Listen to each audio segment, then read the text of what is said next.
자, 포트의 참견으로 여러분의 사연과 포트 점검을 의뢰를 해주시면 전문가분들께서 포트의 참견을 통해서 부자 포트로 대변신을 시켜드리겠습니다. 자, 돈이 모이는 포트와 함께하고 싶으신 분들은 현재 화면에 나가고 있는 메일 주소로 보유 종목 등을 적어서 보내주시면 되겠습니다. 자, 그리고 메일은 24시간 열려 있으니까 많은 분들의 참여 기다리고 있겠습니다.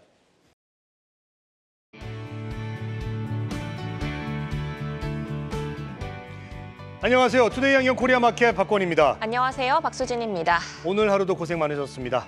지금 전 세계에서 가장 뜨거운 주식이죠. 엔비디아가 마이크로소프트와 애플을 제치고 시총 1위로 올라섰고요. 미국 S&P 5천 지수는 또 최고가를 기록했습니다.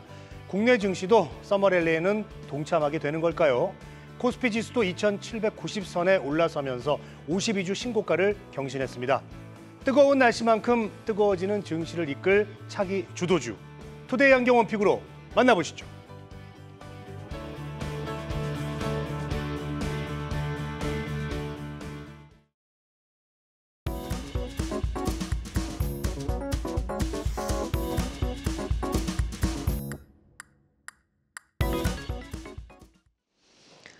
오늘 투데이 안경 원픽은 LG와 빌 게이츠의 승부수, 전장과 SMR입니다. LG전자를 중심으로 LG이노텍, LG디스플레이, LG그룹의 전자삼형제가 각자 역할을 분담하며 그룹의 미래 먹거리인 전장 사업이 본궤도에 오르고 있다는 평가입니다. 오늘 현대차의 핵심 모터에 LG 부품이 탑재된다는 소식도 전해졌는데요. LG그룹의 전자삼형제가 오늘 나란히 상승 마감했습니다. 한편 빌 게이츠의 지속적인 SMR 사랑도 주목을 받고 있습니다. 차세대 SMR 건설에 수십억 달러를 더 집어넣을 것이라고 밝히면서 소형 모듈 원전의 미래 성장성에 더욱 관심이 쏠리고 있습니다. 오늘 원전주들도 고른 상승세를 보였는데요. 오늘은 황재수 신한투자증권 지점장과 함께 자세히 얘기 나눠보겠습니다. 어서 오세요. 네, 안녕하십니까. 네, 오늘 LG전자를 필두로 LG이노텍, LG디스플레이 등 전자 삼형제의 성장성이 주목을 받고 있습니다. 전장 사업에서 각각 어떤 역할을 담당을 하고 있는지 먼저 짚어볼까요? 예, 우선은 뭐 전장 사업이 되게 기대감을 높였다가 이제 배터리도 이제 같이 묶어야 되겠지만은 사실상 최근 들어 전기차 판매에 대한 우려감도 좀 있었고 사실 애플 관련돼서는 또 약간 이제 사업을 좀 축소하거나 취소하는 부분 이러한 부분 때문에 사실 좀 고전을 겪었습니다. 그럼에도 불구하고 지속적으로 전장에 대한 부품들은 기존에 있었던 내연기관을 대체하는 부분이 크고요. 뭐 추세는 이제 사실 변하지 않는다라고 다들 아시는데 이제 속도의 차이다라고 보고 있는데 이러한 부분에 있어서도 전기차는 지속적으로 이제 판매가 나아가고 있습니다. 말씀하신 대로 LG그룹은 정말 전방위적으로 전장 사업에 이제 진출을 했고 좀 납품을 하고 있고요. 뭐 LG전자 자체적으로도 이제 전장 사업부가 있고요. 그리고 LG 마그나 그러니까 소위 말하는 마그나 그룹하고 이제 그 합작 회사를 설립하는 회사도 있고 자회사 또 ZKW가 있고요. 또 당연히 이제 잘 아시는 것처럼 LG 디스플레이 그러니까 차량용 디스플레이가 들어가는 LG 디스플레이도 있고 뭐 카메라 모듈이라든지 이런 부분에서 LG 이노텍도 있습니다. 그리고 또 이게 또 아다스도 LG전자에서 또 사업을 진행하고 있고 이런 부분에서 좀 전방위적으로 사업을 진행하고 있고요. 실질적으로 아직까지는 이익을 차지하는 비중은 성장률에 있어서는 굉장히 높지만 절대적인 비중은 많지는 않습니다. 하지만 그럼에도 불구하고 성장 속도가 굉장히 빠르기 때문에 앞으로 차지하는 비중이 굉장히 높은 부분이 있기 때문에 좀 기대감이 좀 큰 상황입니다. 네, 오늘 LG전자는 현대차 전장 부품 소식에 공급 소식에 또 배당, 전기차 충전 이슈까지 더해지면서 향후 기대감을 더욱 높인 하루였습니다. 전장 사업 성장세와 전기차 충전 사업 진행 속도는 어떤지 궁금한데요. 주주환원 행보, 주가에는 또 어떤 영향을 미치게 될까요? 예, 사실상 주주환원을 하려면 이익이 많이 나야 되는 부분이 있는데 LG전자가 지금도 1분기 들어서 2분기뿐 아니라 또 영업이익 1조 원대를 기록할 것으로 예상이 되고 있고요. 말씀하셨던 대로 이제 그 전기차 충전 사업자 사실상 전기차가 많이 깔리면 당연히 이제 주유소가 많은 것처럼 충전소가 많아야 되고요. 이런 부분에 있어서 분명히 그것도 사업이 되고 충전에 따른 뭐 기기에 대한 납품뿐 아니라 충전에 따른 이제 비용에 대한 부분 이런 부분 때문에 굉장히 좀 전망이 밝다라고 했지만 아직 속도 뭐 나라마다 이제 다르긴 하지만 국내는 사실 좀 많이 깔려있지 않은 상황입니다. 그럼에도 불구하고 LG전자가 이제 북미 사업 1등이죠. 이제 차지 포인트랑 이제 손잡고 글로벌 확대를 할 계획으로 있고요. LG전자 같은 경우는 가전에서 누가 얘기를 해도 가전엔 거의 1등이다 보니까 미국에 있는 뭐 뭐 호텔이라든지 뭐 음식점이라든지 뭐 여러 가지 뭐 서비스하는 곳에는 B2B 그러니까 이제 공급망이 굉장히 많기 때문에요. 오히려 이런 미국에 깔려 있는 LG전자의 공급망을 이용해서 오히려 차지 포인트도 같이 이제 뭐 영업력을 확대할 수 있을 것으로 보이고 있고요. 결과적으로 안정적으로 이제 뭐 품질이 인증되어 있는 그러한 충전기를 이제 차지 포인트에 납품을 하면서 뭐 확대되고 뭐 북미뿐 아니라 뭐 굉장히 뭐 유럽 외 제외한 뭐 18개국 게다가 아시아까지도 막 진출하는 부분이 있기 때문에 앞으로 확대가 북미뿐 아니라 아마 전방위적으로 이제 확대될 걸로 예상이 되고 있고요. 말씀하셨던 뭐 밸류 프로그램이라든지 뭐 지주 환원에 대한 부분은 아직까지 이제 구체적으로 회사들마다 밝히고 있는 상황입니다. 하지만 이익이 증대한다면 당연히 지주 환원에 대한 부분이 좀 커질 가능성이 굉장히 높기 때문에요. 2분기 실적도 이제 말씀드리겠지만 1조 2천억으로 예상을 하고 있는 상황입니다. 뭐 먼저 서두에서 말씀드린 대로 뭐 아직까지 가전에서 차지하는 부분이 7천억대로 이제 좀 절대적이긴 하지만 성장 속도에 있어서 전장 사업에 대한 이익이 굉장히 늘어나고 있는 부분이 있기 때문에 앞으로는 향후에는 뭐 절대적으로 이익이 커질 가능성이 높아 보입니다. 네, 전기차 충전의 글로벌적 확대 그리고 전장 사업에서 이익 상승으로 인한 주주 환원도 기대가 된다라는 긍정적인 얘기를 해주셨습니다. LG 디스플레이도 한번 볼까요? 하반기 흑자 전환 전망에 오늘 주목을 받았습니다. 어떤 재료가 흑자 전환을 이끌어가게 될지 또 흑자 전환을 기준으로 본다면 적정 밸류에이션은 어느 정도로 보실까요? 예, 사실 LG 디스플레이뿐 아니라 OLED 그러니까 디스플레이 업계들, 그 삼성이라든지 OLED를 먼저 진출한 업계들 같은 경우에 기대감이 굉장히 큰 상황입니다. 아시는 것처럼 애플이 소형에서 소위 말하는 휴대폰에서 아이패드로 중형까지도 이제 넘어온 부분이 있어서 애플이 들어왔다. 뭐 아시는 것처럼 뭐 게임 체인저 역할을 할 가능성이 높고요. LG도 당연히 영향이 있습니다. 올해 이제 290만 대, 그러니까 올해 이제 애플 프로향으로 290만 대고요. 이런 수치로 보면 작년 대비 33%가 증가할 것으로 예상이 되고 있고요. 뭐 흑자 말씀하셨는데 이제 오늘 이제 아마 KB에서 이제 보고서가 발표했는데 상반 뭐 온기로 치면 이제 사실 적자긴 하지만 하반기만 봤을 때는 흑자로 돌아섰다. 그러니까 기대하는 거는 올해 하반기에 흑자로 돌아섰으면 내년에는 흑자 가능성이 굉장히 높아 보입니다. 왜냐하면은 이 아이패드양 출하량이 계속적으로 증가하는 추세인데다가 그리고 이제 자동차 전장량이 굉장히 확대되고 있습니다. 일부 차종에서 지금 전 차종으로 이제 확대되고 있는 부분이 있기 때문에 탑재율이 굉장히 증가할 걸로 보이고요. 지금 LG 디스플레이에서 전장으로 나가는 비중은 20%밖에 안 됩니다. 그런데도 26년에는 31%, 28년도 그러니까 몇 년 안 남았죠. 한 4, 5년 후에는 뭐 38% 거의 뭐 2배까지도 증가하는 부분이 있기 때문에 이런 부분으로 봤을 때는 이익도 굉장히 많이 증가할 것으로 보입니다. 그러니까 올해 하반기에 흑자 전환했다는 거는 앞으로 흑자를 지속적으로 발생할 가능성이 굉장히 높다라고 판단할 가능성이 높고요. 주가 측면에서도 이제 바닥을 찍었다라고 이제 보셔도 접근하셔도 되지 않을까라고 봅니다. 네, 바닥을 찍고 좀 턴어라운드 할 가능성을 크게 보셨습니다. 이어서 인공지능 시대 에너지 전쟁 구원투수로 떠오른 SMR도 살펴보겠습니다. 빌 게이츠가 차세대 SMR 건설에 수십억 달러를 더 집어넣을 것이다라고 밝혔고요. 또 미국의 바이든 행정부는 SMR 조기 상용화에 9억 달러를 투입하겠다라고 했습니다.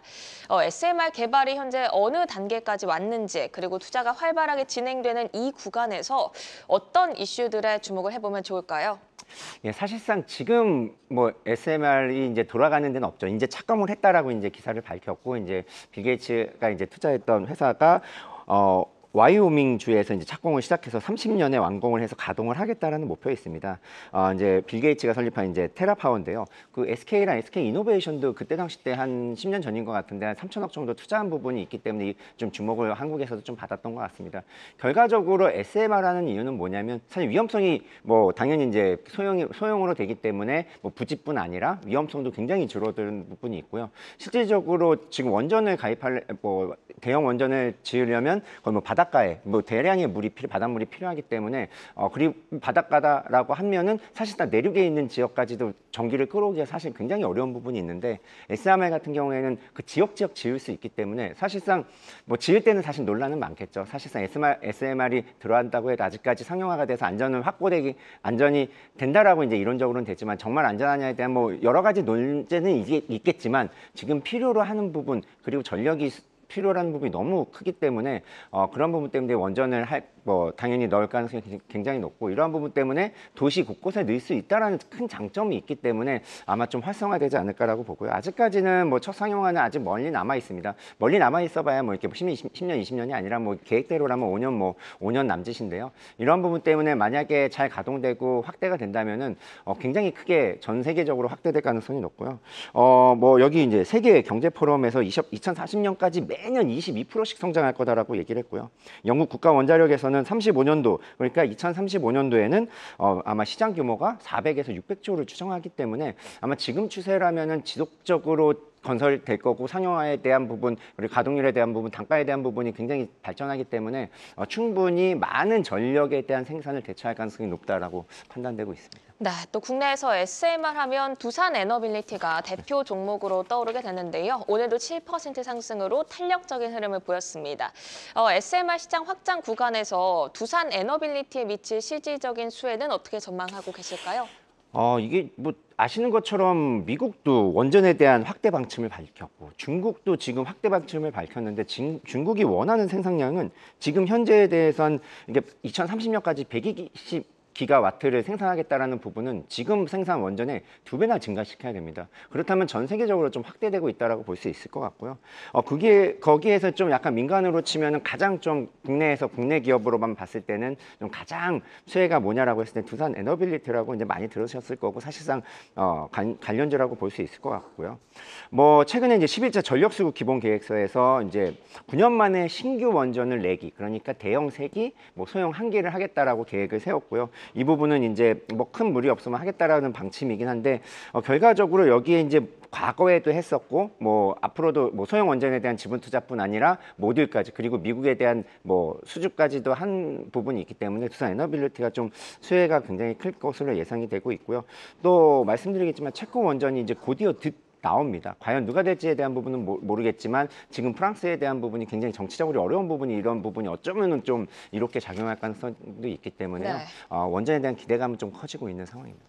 네, SMR도 그렇고 원전 수주에 대한 기대감도 여전히 유효한 상황이어서 이 원전주 전체적으로 좀 긍정적인 스탯으로 바라봐 주시는 것 같습니다.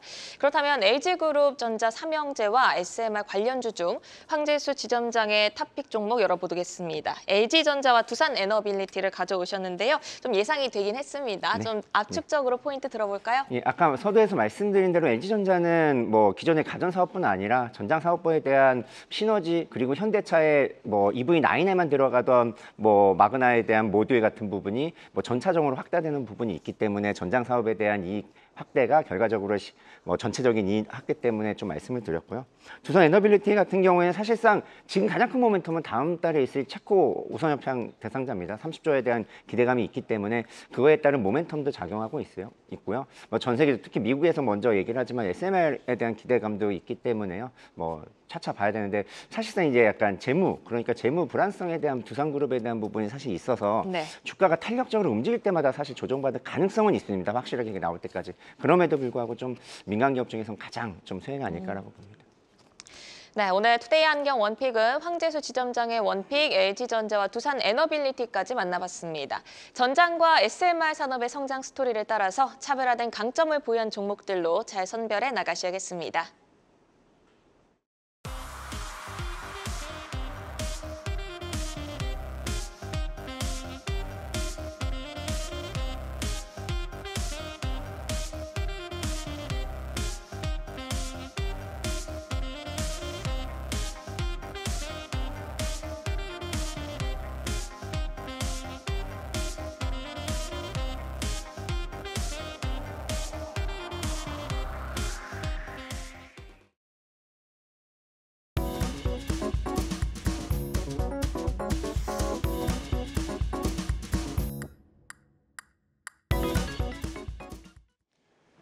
본격 전국민 부자 포트폴리오 만들기 프로젝트 포트에 참견 시간입니다. 포트에 참견으로 여러분들의 사연과 포트 점검을 의뢰를 해주시면 전문가들이 적극적으로 참견을 통해서 부자 포트폴리오로 대변신을 시켜드리고 있습니다.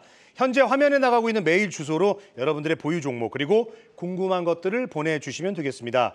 사연을 신청하신 분들에게는 경제 경영 관련된 서적과 환경 매거진을 선물로 드리고 있습니다. 누구나 참여하실 수 있고요. 어렵게 생각하지 마시고 편안하게 언제든지 신청해 주시기 바랍니다. 자, 그러면 오늘 포트의 참견 주인공 만나볼까요? 자, 오늘 포트의 참견에는 처음으로 우리 나이가 10대 사연자입니다. 최연소 참여자라고 볼 수가 있겠네요. 포트폴리오 공개합니다. 준우 아버님 아들이 되겠습니다. 자, 준우 아버님이 준우의 포트로 사연을 신청해 주셨는데, 자, 투자 자산 700만 원으로 국내 주식은 83%고요. 해외 주식은 16%, 현금 1%입니다. 삼성전자, 현대차, SK리츠 등 국내 주식 5종목이 되겠고요. 테슬라, 알파벳, 엔비디아 등 미국 주식 5종목 총 10종목을 보유 중입니다. 네, 오늘 준우님의 포트를 함께 분석하고 정비해 주실 두 분입니다. 박현상 유한타증권 부천지점 부장, 김석훈 MHB 인베스트 이사 함께합니다. 어서 오세요. 네, 어서 오십시오. 네, 준우를 위해서 준우 아버님이 구성하신 포트폴리오입니다. 아들을 생각하는 아버지의 마음이 잘 느껴지는 포트인데요. 한국과 미국 대표 기업들이 포함돼서 아주 안정적으로 운용을 하고 계십니다. 두 전문가는 이 포트에 대해서 어떻게 평가하실지 먼저 포트 참견 점수부터 공개합니다. 네, 박현상 부장과 김성훈 이사 모두 90점으로 아주 좋은 평가를 주셨습니다. 부장님은 포트에 참견하시면서 가장 높은 점수를 주신 것 같은데요. 어떤 점에 좀 높은 점수를 주셨을까요? 일단 지난주 80점, 이번 네. 주 90점. 최고점. 지난주보다 네. 더 좋습니다. 네. 저희가 이제 상담을 하고 포트를 짜고 매매를 하고 할 때 가장 먼저 물어보는 질문이 있습니다. 어디에 쓰실 건가요? 물어봐요. 그러면 가장 포트는요, 나 자신의 상황에 맞는 목적에 맞는 투자라고 생각을 했는데 아이들이 봤을 때 입장에서는 가장 안 좋은 게 뭘까요? 힘든 거예요. 깨지는 거. 용돈, 나의 용돈이 나의 빠지는 용돈이 거. 지금 이만큼 나갔다. 어떡하지? 너무 힘들 거예요. 세상이 무너질 것 같은데 그런 의미에서 배당주 투자를 하신 거거든요. 그래서 5개의 국내 종목들 같은 경우는 일부 성장성 종목도 있긴 있지만 대부분의 종목들이 배당이 많은 종목들 위주로 포트를 꾸리신 게 맞고요. 그리고 테슬라, 알파벳, 엔비디아 같은 이런 미국 주식들 같은 경우도 뭐 JPQ도 아실 거예요. 이것도 배당 종목이거든요. 9%짜리. 그러니까는 이런 식으로 매매를 하셨다. 이런 식으로 포트를 잘 꾸미셨다라는 게 포인트가 될 것 같아요. 그런데 이게 나머지 10점을 못 드린 이유가 뭐냐면은 이게 현금이 1%니까. 그리고 주식 포트에 100점은 없거든요. 99점 드리고 싶은데 현금이 10% 있었으면 99점 갔었을 텐데 그러더라도 일단 다소 느릴 수가 있습니다. 이런 포트는. 그렇지만 굉장히 좀 응원해드리는 점 한 번 더 말씀드리고 싶습니다.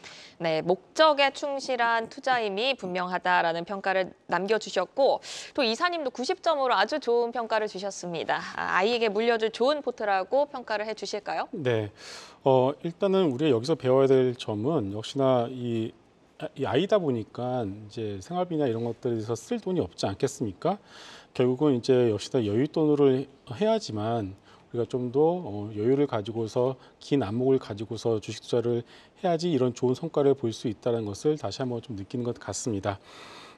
일단 또 두 번째로는 좀 뭐 보유 종목들을 보시게 되면은 여러분들도 보시면 아시겠지만은 역시나 시가총액 상위 한 나라를 대표하는 그런 종목들이 구성이 되어 있고요.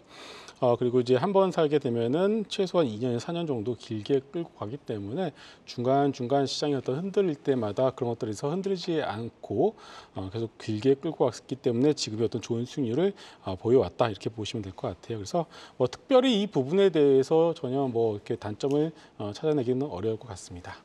네, 알겠습니다. 자, 두 분의 이야기 들어봤고요. 뭐 댓글창에 좀 여러 가지 좀 뭐 의견들이 올라오고 있습니다. 배당을 용돈으로 주면 좋겠다.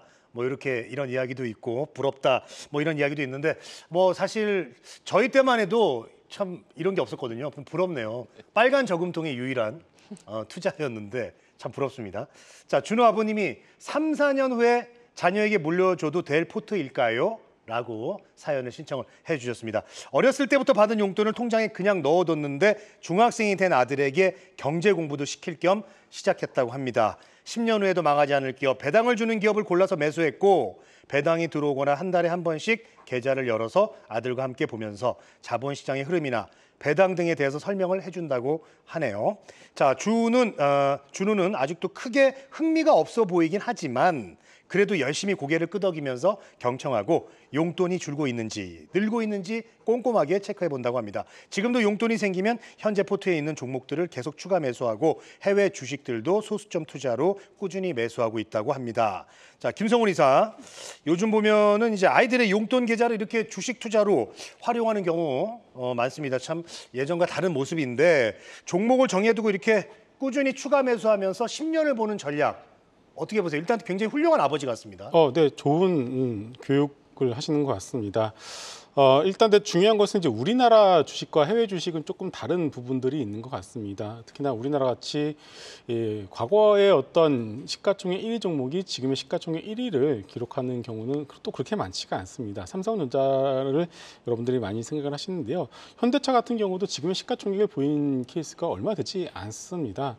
자, 그렇기 때문에 10년이라는 어떤 시간을 딱 정하지 마시고요. 항상 그렇지만은 적어도 분기에 한 번, 반기에 한 번씩은 적어도 우리 시장 상황 그리고 매크로를 보면서 지금의 어떤 이 섹터, 이 종목 자체가 진짜 내년, 내후년에도 이 정도의 어떤 수익을 벌어들 수 있는지에 대한 어떤 고민을 해보실 필요가 있을 것 같아요. 제가 단적인 예를 들어드리게 되면은 이마트를 좀 한번 예를 들어드리겠습니다. 역시나 이마트, 물론 이제 가끔 여러분들도 가실 거라고 생각을 합니다. 하지만 이마트를 대체할 수 있는 너무나 많은 것들이 있습니다. 쿠팡도 있고요. 이제 최근에는 알리익스프레스, 테무까지도 이제는 나온 상황이죠. 이런 것들을 이제 생각을 해본다라면은 이마트를 갖다가 지금 당장 돈을 번다라고 해서 길게 투자를 할 수는 없겠죠. 마찬가지입니다. 지금 우리가 삼성전자, 현대차를 포트폴리오에 가지고 계십니다.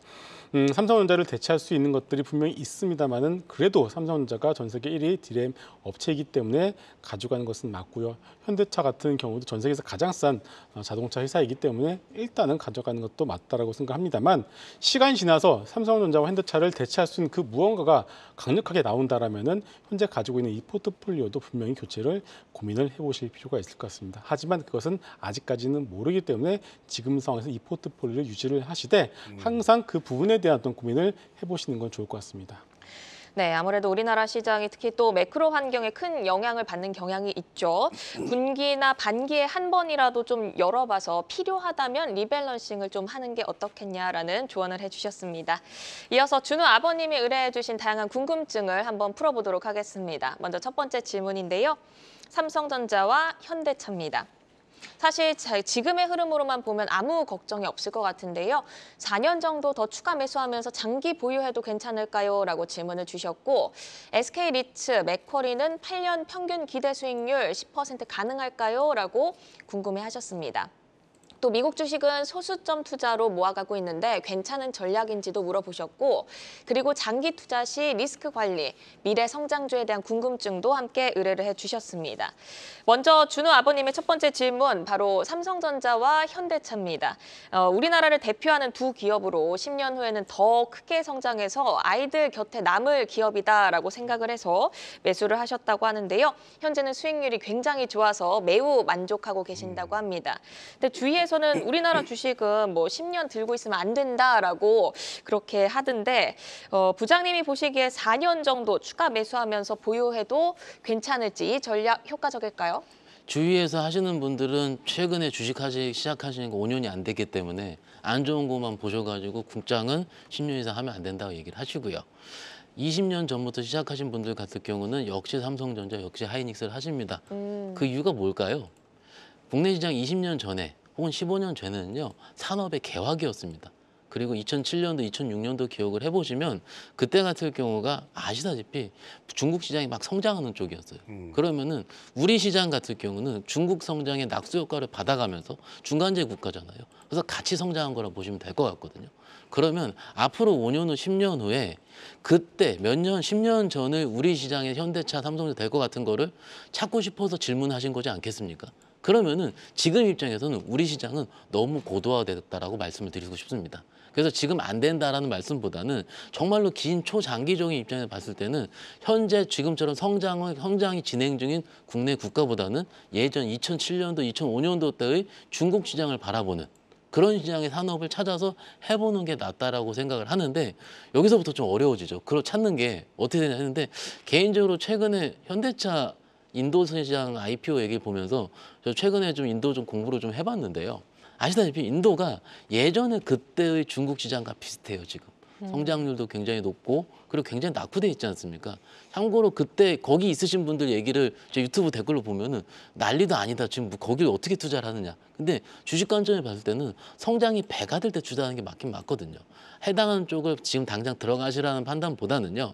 어떻게 보면 1등 주식의 장기 보유의 기본 스킴 자체가 맛 개화하고 있는 성장하는 산업의 나라를 투자해서 끝까지 먹는 것이 목적이 맞다라면은 지금은 조금 늦었다. 그래서 조금 대처처를 생각을 해보자. 하지만 현재는 지금이 맞다. 이렇게 말씀드릴 수 있겠습니다. 네, 장기 투자 입장에서는 막 개화하는 시장을 선택하는 게 좋다라는 말씀이셨습니다. 그리고 SK 리츠와 맥쿼리 인프라에 대한 질문도 주셨는데요. 변동성이 낮고 안정적이라서 기대 수익률 10에서 15%로 생각하고 매수를 하셨다고 합니다. 이 두 종목이 어떤 특징을 가지고 있는지가 저는 좀 궁금한데 기대 수익률 10에서 15%면은 무난하게 장기 보유해도 괜찮은 종목일까요? 네, 정말 무난하다라고 봐야 될 것 같고요. 훌륭하죠. 예. 일단 맥쿼리 인프라 펀드 같은 경우에는 대표적인 인프라 펀드이고요. 유일하게 인프라 펀드 중에서 상장이 되어 있는 펀드라고 보시면 될 것 같습니다. 17개 SOC라고 하죠. 사회 간접 투자 쪽에 자산에 투자가 되어 있는 상황이고요. 민자도로 부산 신항만 얼마 전에 철도 에너지까지도 이 포트폴리오를 이제 확산을 하는 것을 이제 볼 수가 있겠습니다. 결국 이제 이거 같은 경우에는 민자 사업이다 보니까 일단은 민자에서 돈을 끌어다가 사업을 진행하고 수익이 나지 않는 부분에 대해서는 국가가 이것을 갖다가 보존을 해주기 때문에 안정적으로 수익을 이제 뽑아낼 수 있다는 장점을 가지고 있습니다. 자, 리츠 같은 경우는 소위 부동산이라고 보시면 될 것 같은데요. 이제 투자자에게서 받은 자금을 가지고서 이제 부동산 투자를 하고 거기서 나온 수익금을 가지고서 배당을 하는 상품이라고 보시면 되는데, 자, 리츠 같은 경우는 고금리 시대는 별로 주목을 받지 못했어요. 왜냐하면은 이 부동산 시장 자체가 결국 이제 레버리지 싸움이다 보니까 금리가 높은 시기에는 그렇게 주목을 받지 못하고 있는데, 자, 지금부터 이제 유럽과 ECB는 일단 선제적으로 금리를 인하를 했고요. 우리나라 역시도 금리 인하에 대한 얘기가 솔솔 나오기 시작을 했습니다. 자, 그렇다면 이제 자본 조달 비용이 금리가 인하가 된다라면은 떨어질 수밖에 없기 때문에 이런 리츠 같은 상품 역시도 이제 슬슬 주목을 받을 가능성이 높기 때문에 역시나 이 두 개의 어떤 펀드 같은 경우에는 여러분들 좀 장기적인 관점에서 본다라면은 계속 끌고 가보셔도 나쁘지 않을 것 같습니다. 네, 장기적인 관점으로 봤을 때는 끌고 가는 것도 좋겠다라는 의견 주셨고요. 자, 계속해서 또 궁금증 풀어드리겠습니다. 자, 다음 준우 아버님의 궁금증은 바로 미국 주식이 되겠습니다. 현재 보유 중인 미국 주식이 이제 5개인데요. 소수점 투자로 용돈이 모일 때마다 계속 사고 있다고 합니다. 어떤 사람들은 이제 소수점 투자 같은 경우는 수수료도 비싸고 거래 제약들이 있기 때문에 온주 투자가 낫다 이렇게 또 얘기하시는 분들도 계십니다. 자, 미국 주식 소수점 투자로 계속 모아가도 될까요? 라고 질문을 주셨습니다. 자, 박현상 부장, 요즘 뭐 제 주위에도 보면 이 소수점 투자로 해외 투자 하시는 분들 많이 계신데 소수점 투자의 어떤 장점과 단점 어떤 게 있을까요? 소수점 투자를 가장 큰 이유는 조금 적응하는 데가 있습니다. 왜냐하면은 미국 주식 한 주당 굉장히 큰 금액을 들어갈 수밖에 없는 구조가 큰 금액들은 있잖아요. 그렇기 때문에 소수점 투자하는 거는 저는 맞다라고 생각을 합니다. 우리가 주식이라든지 혹은 새로운 투자 대상을 투자를 할 때 뭘까요? 이게 그 대상이 조금 익숙치 않아서 못하는 경우가 굉장히 많거든요. 그런 의미라면 우리 아이분한테 이런 소수점 투자로서 내가 조금씩 0.5주, 한 주를 보유하고 있다는 걸 보여주는 것 자체로도 일단 저는 거래상의 제약, 수수료 측면에서 봤을 땐 저는 괜찮다고 봅니다. 즉 방향성만 맞으면 해볼만 하다라는 거죠. 그리고 근데 조금은 다음에 지금은요 포트폴리오가 일단 작은 부분이기 때문에 소수점 투자가 들어가긴 하지만 지금 포트가 커질 겁니다. 커지면 추가적으로 뭐 설날 지나면 용돈도 받을 거고 포트가 좀 커지면은 그때부터는 다음 매수제는 온주로 투자할 걸 말씀드립니다. 왜냐하면 이게 주식 투자하는 이유가 내가 수익을 내기 위함도 있지만은 내가 회사의 주주로서 내가 무엇을 주총에 대한 권리 소집부터 시작을 해가지고 이런 것도 필요하거든요. 그래서 그런 거를 위해서는 온주 거래를 다음에 그래서 급하진 않기 때문에 지금 정도 하시는 것도 나쁘진 않다라고 생각하고 있습니다. 네, 지금 정도 계좌에서 하는 거는 나쁘지 않다. 그러나 이제 좀 커지게 되면은 온주 거래를 지양해보자라는 의견 주셨습니다. 자, 그리고요, 준호 아버님이 처음에 시작할 때는 이 8년에서 한 10년 정도 보유를 하면서 장기 보유를 생각하면서 종목을 골랐고 큰 문제 없이 잘 해오고 있다고 합니다. 자, 그런데 혹시 중간에 또 어떤 이슈나 리스크들이 분명히 생길 수가 있거든요. 그랬을 때는 어떻게 해야 될지 라는 또 질문을 주셨습니다. 그리고 계좌를 또 자주 안 보고 일부러 한 달에 한 번 정도만 또 열어보신다고 합니다. 자, 김성훈 이사께 좀 질문을 드리겠습니다. 자, 장기 계좌의 경우에 좀 열어보지 않고 얼마나 궁금하겠습니까? 그러나 딱 묻어놓고 보지 않고 가끔 열어보는 이런 전략들, 이런 거는 좀 어떻게 생각하는지, 그리고 장기 계좌의 경우라도 어떤 경우 또 어떤 상황이 발생했을 때는 현금화하면서 또 리스크를 관리를 해야 되는 그런 상황도 있을 텐데 여기에 대해서 좀 도움을 주시죠. 네, 좀 어려운 질문입니다. 일단은 이제 종목을 이제 관리를 하는 것과 방치는 또 다른 개념입니다. 아무리 우리가 이제 장기로 투자를 하신다고 하더라도 소위 이제 열어보지 않고서 이제 방치를 하게 되면은 끊임없이 떨어지는 이제 50일 신저가가 아니라 매년 떨어지는 어떤 그런 종목을 계좌에 보유를 할 수도 되겠죠. 그렇기 때문에 적어도 이제 분기 단위의 어떤 소위 말해서 포트폴리오 리밸런싱은 필요하다라고 생각을 하고 있습니다. 일단 그 기준은 뭐냐면 역시나 실적이다라고, 기본은 실적이죠. 실적이다라고 보고 있고요. 일단 그래서 이제 실적 시즌이 될 때마다 그래서 많은 분들이 그래서 그렇게 바쁘게 실적에 대해서 리뷰를 이제 하신다고 보시면 될 것 같아요. 아무리 이제 개인 투자자분들이 실적에 대해서 이제 체크를 하시고 이것에 대해서 어떻게 평가를 하는지를 보는 것은 이제 쉽지는 않은 것은 사실입니다만은, 그래도 내가 가진 종목이 전분기 대비 혹은 전년 동기 대비해서 얼마나 정도의 실적을 보여주고 있고 이것이 나아지고 있는 것인지 좋아지고 있는 것인지, 나빠지고 있다면 이것이 일회성인지 아니면은 장기 추세를 가지고서 나빠지고 있는지, 적어도 이것에 대한 고민은 꼭 하실 필요가 있다는 말씀을 드리고 싶고요. 자, 그리고 이제 중간중간 이렇게 길게 시장을 이제 보시다 보면은 코로나 때처럼 혹은 2018년도에 미 중국 어떤 갈등 때문에 시장이 급하게 무너지는 그런 경우를 가끔씩 맞이하게 됩니다. 그런데 자, 우리 시장에서의 어떤 필승 전략이 있죠. 한국 시장의 필승 전략은 무엇이냐면요, 한 3, 4년마다 한 번씩 오는 그런 폭락장이 언제나 좋은 매수의 기회였다는 사실입니다. 그때 매수하신 분들은 절대로 패배하지 않으셨습니다. 그래서 혹시나 그런 흐름들이 오게 된다라면은 항상 시장을 참여하시는 분들의 경우에는 원래 그런 흐름이 나오면 상당히 좀 두려워하시고 되게 힘든 어떤 구간을 맞이하게 되는데, 이제 시장을 거의 안 보시는 분들의 경우에는 가끔씩 그런 한 2, 3년에 한 번씩 그런 흐름들이 나오게 되면 그것을 좋은 어떤 시장 매수의 기로 활용해 보실 수 있기 때문에 그런 어떤 체크 포인트를 말씀을 드리도록 하겠습니다.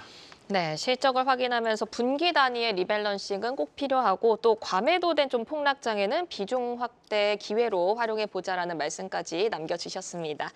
마지막 궁금증을 풀어볼 차례입니다. 새로운 종목 편입에 관한 건데요. 반도체와 AI가 미래 산업으로 떠오르고 있어서 좀 준우에게 공부도 시킬 겸 미래 성장주 중에서 2개 정도 편입을 하고 싶다고 하십니다. 성장 스토리를 한 3, 4년 동안 좀 따라가면서 자녀에게 선물로 줄 종목을 좀 추천해달라라는 말씀을 주셨는데 이번에는 좀 부장님이 도움을 주실까요? 일단 종목 추천은 못할 것 같습니다. 왜요? 왜냐면은 이게 저도 해봤어요. 해봤는데 방송에서 이렇게 솔직한 모습 보여드리는데요.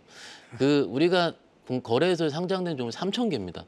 3,000개 중에서 2, 3개를 찍는 거예요. 어떻게 보면. 확률이 매우 떨어집니다. 그런데 우리가 그 산업에 들어가 있는 종목들을, 특히 이게 내가 선택한 성인의 계좌라면 괜찮습니다. 조금 틀려도요. 복구하면 되니까. 근데 아이들 건 틀리면 안 돼요.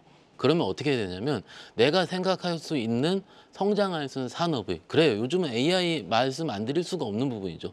AI도 국내 종목만 포함되어 있는 AI ETF가 있고요.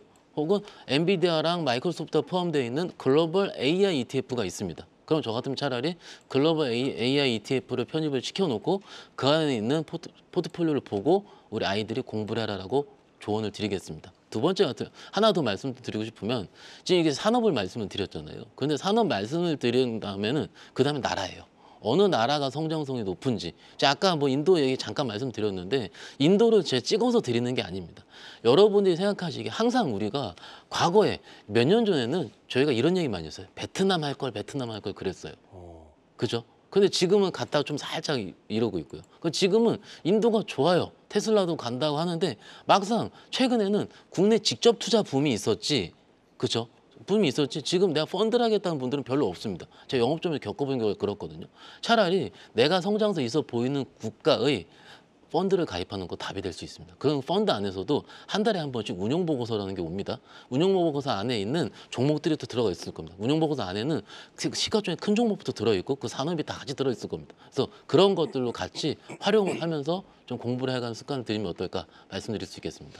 네, 종목을 뽑기처럼 좀 추천을 해드리기보다는 확률을 조금 더 높이기 위해서 미래 성장 산업과 국가의 ETF와 펀드를 좀 편입하는 게 어떻겠냐는 조언을 해주셨습니다. 이렇게 준호 아버님이 직접 의뢰하신 궁금증까지 해소를 해드렸는데요. 이어서 두 분의 적극적인 포트의 참견 열어보도록 하겠습니다. 먼저 김성훈 이사의 포트의 참견 들어볼 텐데요. 엔비디아를 비중 축소를 해서 테슬라의 비중을 확대하는 전략을 짜주셨네요. 네, 최근에 엔비디아가 정말 무섭게 올라가고 있는 것은 이제 사실인데요. 지금 이제 미국 시장 보시게 되면은 소위 투자의 구루들이라고 하죠. 그런 분들이 엔비디아를 좀 많이 축소를 이제 하는 것을 이제 볼 수가 있겠습니다. 그래서 뭐 답하실 필요는 없겠습니다만은 엔비디아에 대해서는 어느 정도 올라갈 때마다 조금씩 비중을 축소를 하시면서 바닥에 있는 테슬라에 대해서 비중을 조금씩 늘려가시는 그런 전략이 필요할 것 같습니다. 자, 테슬라 같은 경우에는 이제 8월 달이죠. 로보택시를 본격적으로 선보일 예정인데요. 아크 인베스트에서 작성한 자료를 보게 되면은 테슬라의 향후 기업 가치의 거의 70에서 80%는 전기차의 밸류에이션이 아니라 로보택시가 다 대부분 차지할 것이라는 그런 분석 자료가 있습니다. 자, 그렇다면은 지금 단순히 전기차의 어떤 관점에서 놓고 본다라면 테슬라는 자, 그거 되겠어라는 생각을 할 수 있겠지만은 로보택시, 로봇 그리고 AI의 관점을 놓고 본다라면은 그 테슬라를 보는 시간 확 달라질 수밖에 없을 것 같습니다. 그래서 현재 테슬라 많이 떨어져 있는 상황인데 좋은 매수의 기회로 활용을 해보시면 좋을 것 같습니다. 네. 자, 그리고 박현상 부장 아까 댓글에 보니까 솔직한 형이라고 올라왔던데 네. 솔직한 형의 포트의 참견도 한번 들어보도록 하겠습니다. 정리해 주시죠. 네, 일단 저희가 포트를 좀 참견을 드리고 할 때 굉장히 좀 뭐라 그럴까요?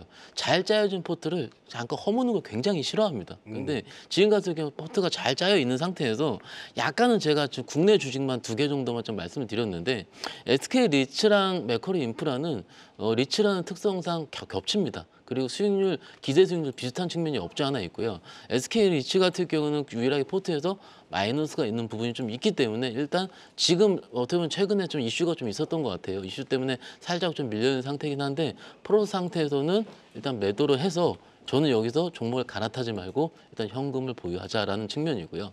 두 번째 같은 경우는 삼성생명입니다. 삼성생명이 최근에 밀린 이유 아시죠? 밸류업으로 지금 돈이 안 들어갑니다. 그죠? 지금 대한고로 프로젝트부터 시작해서 반도체 다른 쪽으로 많이 들어가고 있지 않습니까? 그런데 아마도 9월 정도에 밸류업이 구체화되는 시기, 뭐 ETF 종목 편입이라든지 여러 가지 기초 자산이 나타나게 될 겁니다. 그러면 그때까지 일단 보유를 하시면서 하다가 현금을 하는 거. 그다음에 현금을 2종목을 좀 만들게 된다면은 안정적인 것만 추구를 하는 거예요, 지금. 근데 너무 재미가 없습니다, 투자가. 그러더라도 수익이 일정 부분 날 수 있는 게 필요하거든요. 그러면 저희 방송을 통해서 좀 더 기깔난 투자가 있다면 확인하시는 것도 답이 될 것 있습니다.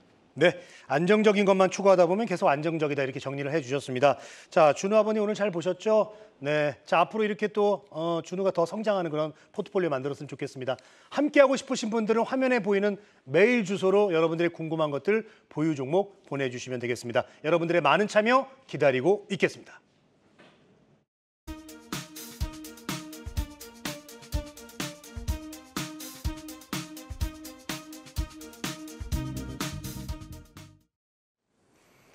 장 마감 후 4시부터 6시까지 진행되는 시간의 투자리그, 시간의 거래동향 만나보는 이 시간의 단일가 시간입니다. 정기장 마감 후 오후 4시부터 6시까지는 10분 단위로 시간의 단일가 거래가 이뤄지는데요. 먼저 시간의 단일가 코스피 상승률부터 짚어보도록 하겠습니다. 오늘 코스피 시가대 시장에서는 DB그룹주들의 상승이 눈에 띄고 있습니다. 특징주에서 좀 더 자세히 짚어보시고요. 현재 DB가 상한가에 진입해서 1,453원 선 부근에서 거래되고 있고요. DB 하이텍 같은 경우에는 7.1% 상승하면서 49,150원으로 5만 원대에 가까이 다가가고 있습니다. 한창 재지가 8%대 오름세, CI테크도 5%대 상승세를 가져갔고요. 오늘 정규장에서 신고가를 다시 쓴 삼성공조도 보입니다. 현재 거래량은 10만 주를 돌파했고요. 이 시각 현재 삼성공조가 16,500원 선에서 거래되고 있습니다. 이어서 시간의 단일가 코스닥 상승률도 함께 짚어보시죠. 코스닥 거래량 상위권 내에서는 갑작스럽게 엔젤산업, 그러니까 저출생 관련주들의 움직임이 포착이 됐는데요. 현재 꿈비 같은 경우에는 7%대 오름세 보이면서 11,600원 선에 거래되고 있고요. 같이 엮이는 아가방컴퍼니가 6.3% 오름세 5,890원 선 거래되고 있습니다. 또 제로투세븐까지 6%대 오름세 지나가고 있으니 엔젤산업 한번 체크해보시면 좋을 것 같습니다. 그럼 시간의 단일가 코스피 하락률도 함께 확인해 보도록 하겠습니다. 대부분의 종목들이 조금 거래량이 강하게 실리고 있는데요. KC코트럴 같은 경우에는 현재 거래량이 4만 주 정도 실리면서 1241원 선까지 밀린 모습이고요. 휴비스가 1.5%, 또 화승 R&A 같은 경우에는 5020원 선 부근까지 밀리면서 1.5%대 하락세를 가져가고 있습니다. 또 무학도 1.3%, 그린 케미칼이 조금 밀리네요. 오늘 8,390원 선에 이 시각 현재 거래되고 있습니다. 이 시간의 단일가 코스닥 하락률까지 짚어보도록 하겠습니다. 가장 강하게 밀리는 종목은 율촌이고요. 한번 거래량 체크해 보시길 바랍니다. 옵투스 제약 같은 경우에는 거래량이 2만 주 넘게 실리면서 2%대 하락세를 가져가고 있고요. 웨이버스가 거래량 좀 강합니다. 오늘장 26만 주 넘게 실리면서 2% 가까운 하락세에 1,866원 선 지나가고 있습니다. 또 대동스틸이나 이오플로 같은 경우에는 정규장에서 강세를 보였는데요. 시간에서 조금 차익 실현이 나오는 모습이죠. 이오플로우가 1.9%대 하락세, 대동스틸도 1.4% 하락에 4,800원 선에 거래되고 있습니다. 이렇게 시가대에서는 어떤 종목들이 움직이고 있는지 시황들 살펴봤습니다. 이어서 시가대 단일가 특징주 탑5 톡에서 좀 더 자세히 짚어보겠습니다. 5위부터 확인해 보시죠. 5위에는 모아데이터가 이름을 올렸습니다. AI 기술을 활용한 탐지와 예측 솔루션 제품을 출시한 AI 전문 기업인데요. 오늘 정규장에서 5거래일 만에 상승 전환하더니 현재 시간외에서는 3% 넘는 강세 보이고 있습니다. 이어서 4위도 함께 확인해 보시죠. 4위에는 미스터블루가 이름을 올렸습니다. 최근 네이버 웹툰 상장 이슈와 함께 자회사 게임 이슈로도 주목을 받은 종목인데요. 오늘 오후장에서 3거래일 만에 반등에 성공하면서 마감했는데 현재 시간에서도 상당한 거래량 끌어오면서 4%대의 상승폭을 켜내고 있습니다. 미스터블루는 어떤 점에 포인트를 주고 전략을 세워가면 좋을까요?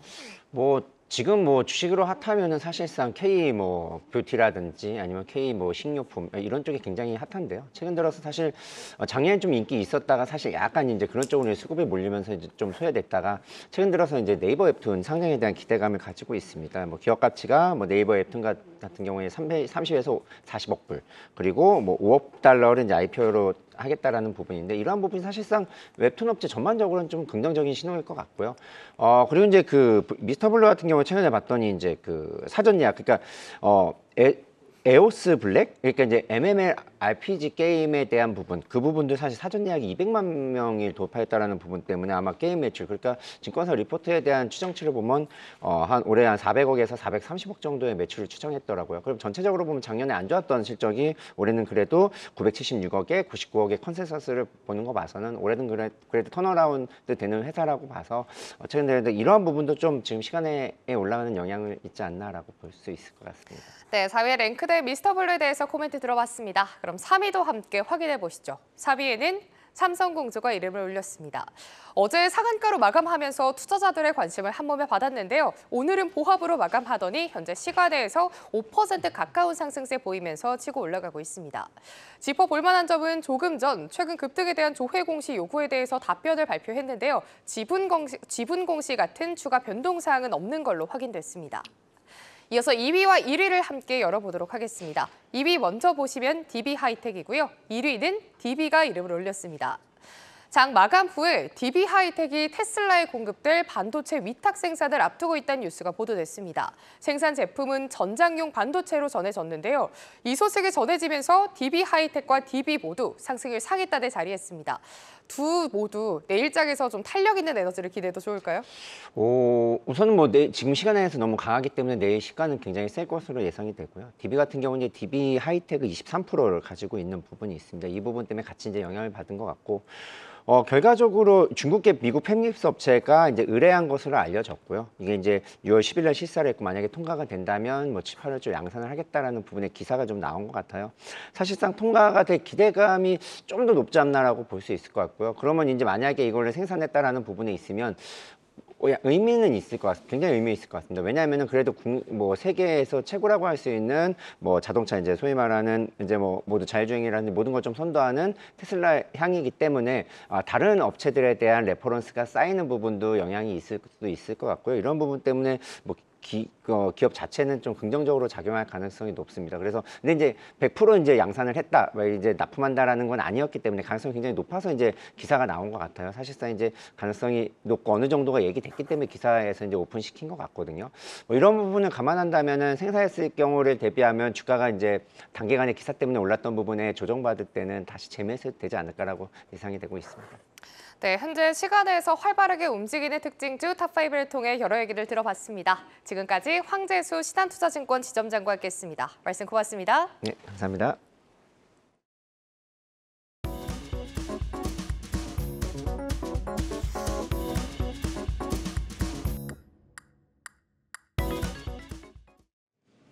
내일은 어떤 종목들이 시장의 주인공이 될까요? 주도주로 떠오르게 될 종목들 미리 만나보는 내일장 101 확인하기 전에 미리 한번 리뷰를 해보도록 하겠습니다. 자, 김성훈 이사, 101 종목 저번에 카페24를 소개를 해주셨는데 목표가 5만 원 제시해 주셨잖아요. 자, 오늘 상한가 진입하고 목표가를 좀 조정을 해주신다고 합니다. 전략을 점검을 다시 한번 좀 부탁드릴게요. 네. 지난주에 잘 가다가 특별한 이슈가 없이 수급 이슈로 인해서 3일 연속 좀 급락한 흐름이 나왔습니다. 그러나 이제 회사에 어떤 전혀 문제가 없었던 상황이었기 때문에 오늘 빠르게 낙폭에 대한 부분을 회복을 상한가로 그것도 마무리하는 모습을 좀 볼 수가 있었습니다. 역시나 이제 투자 포인트는 바뀐 게 없습니다. 이제는 이커머스 시장이 좀 바뀔 가능성이 높다라고 보고 있고요. 기존에 우리가 전통적으로 쓰던 이런 이커머스 시장이 이제는 유튜브를 통해서 이제 활성화될 가능성이 높다라고 보고 있습니다. 자, 유튜브는 10대부터 80대까지 모든 연령이 사용하는 유일한 플랫폼입니다. 그런데 그 유튜브가 본격적으로 이제는 상품 시장에 뛰어든다는 뜻이겠죠. 그 중심에 카페24가 있기 때문에 그 멀티플과 그 어떤 상단은 상당히 좀 우리가 열어두고서 좀 보실 필요가 있기 때문에 좀 긍정적인 관점에서 목표가 6만 원으로 상향을 해드리도록 하겠습니다. 네, 6만 원으로 목표가 상향 제시해 주셨고요. 자, 카페24처럼 날아오를 내일장 101 확인해 보도록 하겠습니다.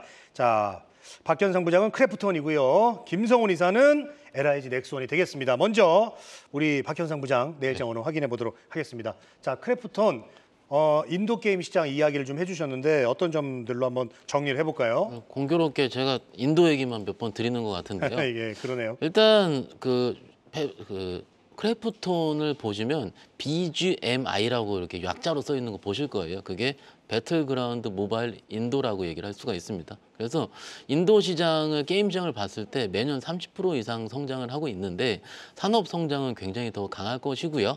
그렇기 때문에 봐야 된다라는 논리가 맞는데 참고로 그 배틀그라운드 모바일 같은 경우는 전체 인도 시장에서 매출 2위 정도를 기록하고 있습니다. 1위랑 격차가 조만간 제가 보기엔 따라잡을 수 있을 것 같고요. 그런 의미를 봤을 때 성장률을 계속 더 붙여야 된다는 부분 그리고 다른 거 다 필요 없고요. 주식 관점에서 말씀을 드릴게요. 지금 1분기 실적 지나고 2분기 실적을 바라보는 시즌입니다. 최근에 보고서 살펴보시면은 기존의 증권사에서 추정을 했었던 컨센서스보다 조금씩 높이는 보고서들이 나오고 있습니다. 그것은 2분기 추정치를 지금 저희가 산출하는 과정 중에 있을 거고요. 그렇게 되면은 다 지금 보고서들마다 2분기 추정치가 올라가고 있습니다. 그러면 주식이 어떻게 될까요? 주식이 추정치가 올라가는 거가 잘 부러지지 않습니다. 네. 조금 전에 카페에서 봤잖아요. 3일 동안 되게 힘들었습니다. 보유자분들은. 즉, 일단 그게 실적이 지금 가고 있는 종목과 실적이 기대되는 종목들의 일종의 차이가 될 수 있고요. 어찌됐든 제 1분기 실적과 2분기 실적까지 지금 증권사 추정으로 봤을 때 1,800억, 뭐 2,000억 사이 나오는데 요거 자체가 조금 더 애드가 될 수 있다는 측면을 봤을 때 지인 입장에서는 부담이 없어 보이고요. 매수가 중요한데 오늘 좀 5% 떴기 때문에 하루 매수보다는 5일선까지 천천히 분할 매수, 목표가 같을 경우는 34만 원, 손절가는 26만 원 말씀드리겠습니다. 네.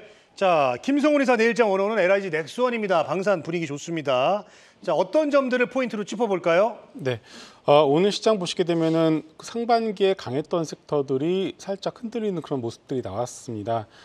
그렇다면 그 얘기는 뭐냐면은 하반기에 시장 컬러가 살짝 좀 바뀔 수 있다라고 우리가 생각을 하고 포트폴리오에 대한 어떤 조정도 고려를 해봐야 되는데요. 하반기에는 여러 가지 종목도 있겠습니다만 조선과 방산, 원전과 같은 그런 중후장대 섹터에 대한 관심이 필요할 것 같습니다. 그 중심에 일단 방산이 있고요. 그리고 LIG 넥스원이 상당히 좀 좋은 흐름을 좀 보여주고 있습니다. 루마니아 쪽으로 이제 신국 미사일 수출이 유력할 것으로 좀 나오고 있는 상황이고요. 비국 미사일 역시도 미국 수출을 위한 마지막 평가 테스트를 6월 말부터 시작되는 림팩 훈련에서 최종 평가를 시작을 할 예정입니다. 자, 여기서 통과가 된다라면 내년 이후부터 미국 수출이 가능하게 될 것인데요. 자, 이게 중요한데 만약에 이것이 미국 수출이 통과가 된다라면은 미국이 인정한 무기가 되겠죠. 그러면 전 세계 어디에든 수출이 가능하게 되는 상당히 좀 중요한 레퍼런스를 가지게 됩니다. 자, 상당히 중요하다고 볼 수 있겠고요. 또 중동에서도 천궁톤 수출 모멘텀이 지속이 되고 있고, 또 마지막으로 로봇개라고 하죠. 사적 보행 로봇인 고스트 로보틱스 인수가 7월 달 내로 이제 마무리가 될 예정입니다. 그러면은 그동안 또 이 부분에 대한 불확실성 역시 또 마무리가 될 예정이기 때문에 상당히 좋은 모멘텀들이 6월부터 7월까지 예정이 되어 있기 때문에 상당히 좀 관심 있게 보셔도 좋을 것 같습니다. 네, 자 이렇게 원어원 정리해봤고요. 투데이 안경 코리아 마켓 준비한 소식은 여기까지입니다. 포트의 참견은 유튜브에 검색하시면 다시 보실 수가 있습니다. 내일 뵙겠습니다. 고맙습니다.